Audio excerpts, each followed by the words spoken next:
अनि सर्टकटमा सराप खानुपर्छ क्या त्यही छोडिदिनु क्या सायद त्यो 25 व्यञ्जन आइटम होस् र आमाले पकाएको पानीमा उमालेको गुन्द्रुक अनि भात भइदियो भने नि 25 आइटम भन्दा पनि त्यसले जित्छ क्या मेरो लागि होइन अब मेरो मात्रै होइन हर कोहीको छोरी चेलीहरू चाहिँ सबै आफ्नो घरमा यताउता अब बिहा गरिसकेपछि त जानै नै पर्छ। त्यसै क्रममा आज चाहिँ मैले मेरो बहिनीलाई धमक पठाइदिइसकेको छु। So hello everyone, welcome back to my another blog. अनि आज पनि फेरि स्वागत छ नयाँ भिडियोमा। आज चाहिँ स्पेसल अब त्यस्तो केही नै छैन होइन, म चाहिँ अघि नै उठेर यताउता गरेर चाहिँ सबै कुराहरू पर्फेक्ट गरिसकेँ। अनि घरमा चाहिँ अलिकति के छ भने अलिकति थोरै नराम्रो कुरा मनमा एकदम पीडाहरू भइरहेछ होइन। अब त्यस्तै हो, सबैजना आफ्नो आफ्नो ठाउँमा जानै पर्छ, कमाउनै पर्छ होइन। अब छोरी चेली बसेर भने हुँदैन होइन। अब मेरो मात्रै होइन, हर कोहीको छोरी चेलीहरू चाहिँ सबै आफ्नो घरमा यताउता अब बिहा गरिसकेपछि त जानै नै पर्छ। त्यसै क्रममा आज चाहिँ मैले मेरो बहिनीलाई धमक पठाइदिइसकेको छु, किनभने उसले पनि एउटा सानो सानो काम गर्नु थालेको चाहिँ। किनभने अब हामीले उसलाई रोकेर पनि हुँदैन, उसले एउटा बिहा गरेर गइसकेको चेली हो, उसलाई हामीले रोक्नु हुँदैन भनेर चाहिँ आज बहिनी पनि गइसकी। अनि त्यसै कारणले आज एकदम सबैजना चाहिँ एकदम थोरै सबैजना भन्दाखेरि पनि बुवा चाहिँ बहिनीलाई छोड्नको लागि भनेर एउटा बुवाको सानो काम पनि थियो, आमाको औषधि सकेको थियो, त्यो औषधि लिनको लागि भएर बुवा पनि जानुभएको छ। अनि त्यस पछाडि भन्नुपर्दाखेरि आमा चाहिँ एकदम नराम्रो, मनमा त पीडा भइ नै हाल्छ सबैजनाको होइन। त्यही हो, अब सबैजना अब आफ्नो गन्तव्यमा जानै पर्छ, किनभने अब कमाउनु भनेकै एउटा मेन इम्पोर्टेन्ट कुरा हो, कमाउनु पनि पर्छ अनि आफ्नो फ्यामिलीलाई खुसी पनि राख्नुपर्छ भन्दै हाम्रो बहिनीले चाहिँ अघि बिहानै गइसक्यो। अनि अब मेरो पनि जाने दिन आइसक्यो अनि म पनि जाँदैछु। म चाहिँ किन पनि अहिले नै अब नगइहालेको भने किनभने घरमा बुवा आमा बुढाबुढी हुनुहुन्छ, त्यसै कारणले गर्दाखेरि म पनि लगतै नहिँडिहालेको। अब म पनि हिँडिहालेँ भने बुवा आमालाई एकदमै पीडा हुन्छ। अनि त्यसै कारणले गर्दाखेरि म चाहिँ आज गएको छुइनँ। अनि म चाहिँ घरमै बसिरहेको छु, एकदम विरक्त पनि लागिरहेछ। अब हिजोसम्म भान्जा पनि थिएँ, अनि भान्जा हुँदाखेरि एकदम रमाइलो लाग्थ्यो। अहिले तर भान्जा पनि छैन, कोही छैनन्। अब आमा छोरा छौँ, अनि आमा छोरा भएर पनि अब गर्नै पर्यो। आज चाहिँ एकदम शीतल मौसम छ होइन। अहिले चाहिँ कस्तो भने दिनहरू बिराएर चाहिँ एकदम गर्मी पनि भइरहेको छ। दिन बिराइ गर्मी पनि हुँदैछ, शीतल पनि हुँदैछ, त्यस्तै हो माहौल है। कहिले जाडो कहिले गर्मी, त्यस्तै हो नि त। अनि आमाले चाहिँ खानासाना रेडी गरिदिँदै हुनुहुन्छ मेरो लागि। म एकदम भेज आइटमहरू एकदम मन बनाउँछु, त्यसै कारणले गर्दाखेरि आमाले यस्तो कुराहरू चाहिँ गरिदिइराख्नु भएको छ। अनि यता आमा यस्तो बिरामी भएर पनि आमाले हाम्रो लागि एकदम मिठो मिठो खानाहरू चाहिँ रेडी बनाइदिनु भएको छ। के गर्नु होइन, छोराछोरीको माया एकदमै हुन्छ, आमाहरूलाई जति बिरामी भए पनि गर्नै पर्यो। अनि त्यसै कारणले गर्दाखेरि चाहिँ आमाले खानासाना बनाइदिँदै हुनुहुन्छ। अनि आमा चाहिँ अर्को कुरा के भने, आमा चाहिँ यस्तो यो खाना चाहिँ खानुहुन्न, किनभने आमा चाहिँ एकदम बिरामी हुनुहुन्छ नि त, सुगर पनि बढिराखेकै छ, उसिना भात खानुहुन्छ। मेरो पनि एउटा के प्रब्लम भइदियो भने घाँटीभरि सबै दुबीहरू फैलिँदैछ। अब काठमाडौँ गएपछि लगभग निको हुन्छ होइन। अनि काठमाडौँ गएपछि अब उपचार कति गर्नु, म वाक्क भइसक्यो उपचार गर्दाखेरि। अब यो यस्तै हो, गर्मी महिनामा आउँछ, जाडो महिनामा जान्छ, त्यसै कारणले गर्दाखेरि मलाई अब यो वास्तव पनि लाग्नु छोडिसक्यो। किनभने आफ्नो रूप त त्यसै नै गइहाल्छ, अलिकति यसले थोरै केही समस्या गर्छ कि भन्ने डर थियो, तर त्यसले यो दुबीले चाहिँ त्यति धेरै समस्या नगर्ने रहेछ। अनि आज मेरी आमा पनि यहाँ रेडी भएर चट्ट खानासाना बनाइदिँदै हुनुहुन्छ। छोरी गएको अलिकति पीडा त भइ नै हाल्छ जसलाई पनि, अलिकति होइन। अब के अरे बहिनी त धेरै टाढा होइन, दमकको, उसलाई मन लाग्यो भने आउनु सक्छ होइन। तर आउनु सक्छ भन्दाखेरि पनि अहिले ऊ काम गर्नु थालेकी छ, त्यसै कारणले गर्दाखेरि चाहिँ ऊ आउन सक्दिनँ होइन। त्यही भएर चाहिँ अलिकति उसले थोरै समस्या भएको छ, नत्र त आइ नै राख्थे। अब केही छैन, अब उसले पनि काम गर्नुपर्छ, उनीहरूले पनि छोराछोरी पाल्नुपर्छ होइन, दुःख गर्नै पर्छ। जो कोहीले पनि जहीँ बसेर भए पनि आफ्नो लागि दुःख आफैले गर्नुपर्छ होइन। त्यही भएर अब बहिनीलाई चाहिँ हामीले पठाइदिइसक्यौँ। अब यत्रो दिन पनि बसी, अब के भने अब ऊ चाहिँ अब म आउनुभन्दा अगाडि नै आएको थिएँ, किनभने अब दादाले अब यताउता भनेर अब उसको लागि खुसीको लागि आएको थिएँ। उसको मन मेरो खुसीको लागि पनि उसको खुसीको लागि पनि दादालाई विरक्त नलागोस् भनेर चाहिँ ऊ पनि आएकी थिए अनि आमा पनि खानाको लागि एकदम रेडी भइसक्नु भएको छ। अब आमालाई म छोरीको लागि 2-4 शब्द केही सोध्न जाँदैछु। आमालाई के भन्नुहुन्छ? आमा तपाईँलाई कस्तो फिल भइरहेको छ? फेरि हुन्छ नि अब अहिलेसम्म धम्म गरेर भात पकाएर हिँड्दै कि लुगा धर आमा बाउका दादाका सबै लुगा धोइदिन्छु भन्छ धोइदिएर हिँड्ने कान्छ। आज नराम्रो लाग्छ नि छोरी हिँडेको। अनि आमाले चाहिँ के अरे यो सुगर प्रेसरको लागि स्पेसल हुन्छ भनेर सुगर प्रेसरको लागि यो सजिनु अनि दही हो अनि दाल खानु आँट्नु भएको छ। यो भात त एउटै छ त, यो उसिनाकै होइन, उसिनाको चामल। अनि यता म पनि एकचोटि चाहिँ ट्राई गरिदिउँ भनेर उसिनाको चामल अब लगभग खानै पर्ने हुन्छ किनभने अब जे पकाएर दिए पनि त्यो एकदम मिठो हुन्छ नि त। त्यसै कारणले गर्दाखेरि अब खानै पर्छ।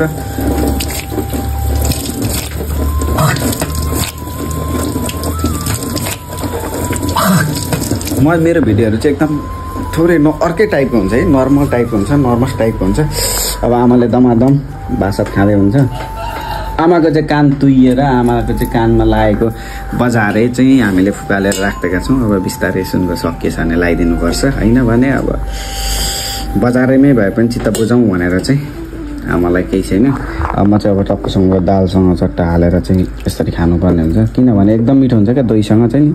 मलाई मासु भन्दा नि दही र भात चाहिँ एकदम मिठो लाग्छ, यस्तरी खाने हो क्या। नुन त चाहियो नि त, नुन ल्याएको छैन। यस्तो गरेर दही हो क्या, दहीमै भनेको स्पेसल हुन्छ नि त हाम्रो लागि। मलाई मासुहरू भन्दा पनि अहिले यस्तो सागसब्जी अनि दहीमै बर बेस्ट लाग्छ। मासु चाहिँ कस्तो भने आँखाले माग्छ, मनले मान्दैन, त्यही भएर चाहिँ हो क्या। त्यही भएर चाहिँ मलाई मासु भन्दा पनि दहीमै चाहिँ एकदम बेस्ट लाग्छ। थोरै नुन हाल्ने त, अब नुन हालेर चट्टसँगले गुड टक्कसँगले दहीमै साग होइन, सागसँग यस्तरी चट्ट मिलाएर चाहिँ खानुपर्ने हुन्छ। खाँदै गर्दाखेरि अब दहीमै भनेको एकदम बेस्ट हो। सब्जी चाहिँ मलाई फेरि मन पर्दैन किनभने म पहिले चाहिँ धेरै रुचाउँदिनँ क्या। मतलब औषधि त औषधि नै हो तर मन चाहिँ पर्दैन। आमाले कतिवटा आइटम पकाउनु भएको छ तर यहाँ दाल साग त्यसको लागि सब्जी आम्मा यस्तो बिरामी भएर पनि कसरी गर्नुहुन्छ आमा तपाईँ? गर्नुपर्ने छोरी हुँदा त गर्दै अब छोरालाई कहाँ लाउनु चाहिँ अब 2 दिन बस्दैन अब हिँडिहाल्छ। छोराको लागि चाहिँ मैले दुःख गरेको क्या।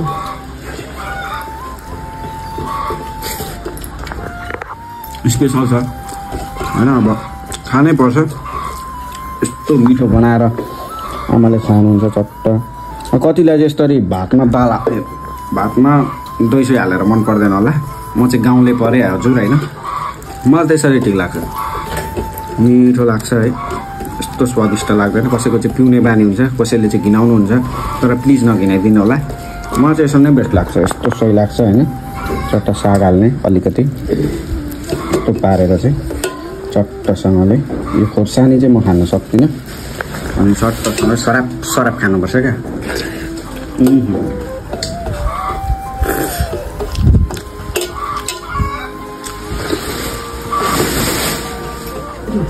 हावा फेरि यस्तो डेन्जर चलेको छ, यही नै उडाइदिनु खोज्दैछ अब। यहाँनिर चाहिँ सिसा लगाएको छैन, झ्याल लगाएको छैन किनभने यहाँनिर अलिकति काम छ, छट थप्नुपर्ने, त्यो भएर लगाएको छैन। बिस्तारै लाउनुपर्छ। त्यसै नै अब खाना खाइसकेपछि भेट्नुपर्छ है त ल। ओके, खानासाना पनि खाइसक्यो दहीमैसँग। यस्तो मिठो आमाले पकाएको खाना त कुरै छोडिदिउँ क्या। आमा भनेको आमा हो कि, आमाले पकाएको हरेक कुरा अमृत हुन्छ। त्यसै कारणले मलाई कहिले पनि अरूले पकाएको भन्दा आमाले पकाएको बेस्ट लाग्छ क्या। किनभने सानैदेखि खाँदै आएको भएर पनि होला मलाई आमाले पकाएको खानाहरू यस्तो बेस्ट लाग्छ होइन। यति धेरै मिठो लाग्छ कुरै छोडिदिउँ क्या। सायद त्यो 25 व्यञ्जन आइटम होस् र आमाले पकाएको पानीमा उमालेको गुन्द्रुक अनि भात भइदियो भने नि त 25 आइटम भन्दा पनि त्यसले जित्छ क्या मेरो लागि चाहिँ। मेरो लागि स्पेसल चाहिँ त्यो हो क्या, मेरो आमाले पकाएर दिएको। त्यसै कारणले भात पनि दामी खाइसक्यो होइन। अनि आमाले चाहिँ के भन्नुहुन्छ भने जहिले पनि होइन एउटा कुरा भन्नुहुन्छ क्या, बल्ल बल्ल आएको छ मासु खाएर जा, मासु खाएर जा, मासु। अरे बाबा उहाँ पनि मासु खाँदा खाँदा खाँदा खाँदा खाँदा खाँदा वाक्क भएर आएको हुन्छ। यहाँनिर केही नयाँ कुरा खाने भनेर सोचिएको हुन्छ, तर के गर्नु लास्टमा खा खा खा खा जहिले क्या। तर आमा बाउको मन न हो छोराछोरीको लागि होइन, उहाँनिर खाएको नखाएको के आमा बाउले देखेका हुँदैनन्। त्यसै कारणले मासु खा मासु खा मासु भन्नुहुन्छ क्या। त्यही भएर जिन्दगीमा सबैभन्दा ठुलो कुरो आमा र बाउ नै हुन् क्या, मलाई चाहिँ त्यस्तो लाग्छ होइन। हाम्रो बानी के छ भने आमा बाउलाई चाहिँ घरमा राखेर हामी देउता ढोक्न जान्छौँ नि, तर त्यो होइन क्या। आमा बाउ भनेका यस्ता चिज हुन् जुन खोजेर पनि पाइँदैन र किनेर पनि पाइँदैन क्या। होला पाइन्छ एकछिनको लागि, तर त्यो माया, त्यो छोराछोरीप्रतिको माया अनि त्यो के भन्छ स्नेह, त्यो केयर, त्यो किनेको बाउआमा खोजेको बाउबाट पाइँदैन क्या, असम्भव हो क्या। त्यही भएर आफ्नो बाउआमा जिउँदो हुन्जेलसम्म माया गर्नुपर्छ। आफूले गरेको हरेक कुरा होइन, आफूले गरेको हरेक कुरा सायद त्यो गल्ती होला, चाहे त्यो केही कुरा होला, तर आमा बाउले एकछिनमै भुलिदिनुहुन्छ क्या। अरूले एउटा के छ भने मलाई आमाले भन्नुहुन्थ्यो क्या, अरूले एकछिन फुर्काएकोले भन्दा आमा बाउले एक लबेटर लाएकोले जित्छ अरे क्या। बुझ्नुभयो? बुझ्नु भएन नि। अरूले भनेको मुखले भन्छ अरे होइन, तर आफ्नो आमा बाउले हातले कुटे पनि मन उनीहरूको पोलिरहेको हुन्छ अरे क्या। यो चाहिँ मलाई मेरो आमाले भन्नुभएको। त्यसै कारणले आमा बाउ जिउँदो हुन्जेलसम्म माया गर्नुपर्छ होइन। आमा बाउभन्दा ठुलो कोही पनि छैन, मलाई चाहिँ त्यस्तो लाग्छ। होला पछि मैले पनि बिहा गर्छु, त्यतिखेर अब होइन मेरो माया पनि बाँडिन्छ होला, तर मलाई जहाँसम्म मलाई यो लाग्छ कि म त्यो गर्न चाहन्न कि मेरो बुढीको पनि जस्तै मैले बिहा गर्छु मेरो बुढी नै हुन्छ होइन। मेरो बुढीले पनि त अब उसको बाउआमालाई कति धेरै माया गर्छु, हो त्यस्तै माया मेरो बाउआमालाई गरोस्। मैले पनि मेरो सासू ससुरा त हुन्छन्, म पनि उहाँहरूलाई त्यस्तै नै आदर संस्कार र माया गर्नेछु क्या। होला अलिकति थोरै डिफ्रेन्ट के हुन्छ भने आफूले जन्माएको र अरूले जन्माएको छोरीमा धेरै अन्तर पर्छ र अरूले जन्माएको छोरामा थोरै फरक पर्छ, तर त्यो फरक चाहिँ म दिन चाहन्न क्या यदि मैले बिहा गरिहालेँ भने मेरो सासू ससुरालाई। किनभने बाउआमा भनेको यस्तो चिज हो जुन खोजेर आएन क्या, जन्मेर मात्रै पाइन्छ क्या। त्यसै कारणले बाउआमालाई एकदम धेरै माया गर्नुपर्छ है त गाइज।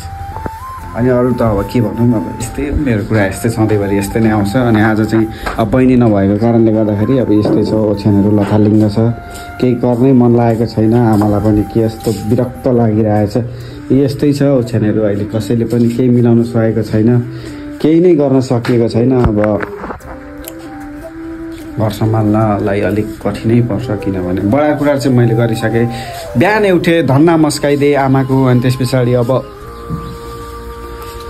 आमाले सक्नुहुन्न लुगा धुनलाई, अब त्यो लुगा सुगा धोइदिनु पर्ने छ आमाको पनि। अनि त्यही हो, आमाको लुगा सुगा धोएर चाहिँ चट्टसँगले अब एकछिन भए पनि अब एकछिन बजारतिर जानुपर्ने छ, सानो काम छ। अब टिकट सिकट पनि काट्ने बेला आइसक्यो, अब टिकट सिकट पनि काट्नुपर्ने हुन्छ है त गाइज। अनि अब अरू त के भनौँ र, यस्तै छ, छोटो मिठो भ्लग पनि गरिहालेँ। यतिन्जेलसम्म हेरिदिनु त्यसको लागि धेरै धेरै धन्यवाद। जे छ त्यसमै खुसी रहौँ। तपाईँ जे बन्न खोज्दै हुनुहुन्छ त्यो बनेर सक्सेस हुनु होला। अनि एउटा कुरा मलाई यो याद आयो कि हामी चाहिँ यस्तो खालको मान्छे छौँ कि कस्तो खालको मान्छे छौँ भने जस्तै अब हामीलाई चाहिँ यो भइदियो हुन्थ्यो, त्यो भइदियो हुन्थ्यो, सायद म यस्तो हुन्थ्यो। हो, तपाईँ जे हुनुहुन्छ त्यसमै रमाउनु होला, किनभने तपाईँ जस्तो बन्नको लागि अरू मान्छेले प्रार्थना गरिरहेको हुन्छ क्या। त्यही भएर आफू जस्तो हुनुहुन्छ त्यस्तैमा रहनु होला, जस्तो खुसी हुनुहुन्छ त्यसरी नै खुसी रहनु होला भन्दै आजको भिडियोलाई म एन्ड गर्न चाहन्छु। हस्त धन्यवाद। अनि साइडमा रहेको सब्सक्राइब बटनलाई मन पर्यो भने सब्स्क्राइब गरिदिनु होला भन्दै आजलाई बिदा हुन चाहन्छु। हस्त धन्यवाद। जय नेपाल।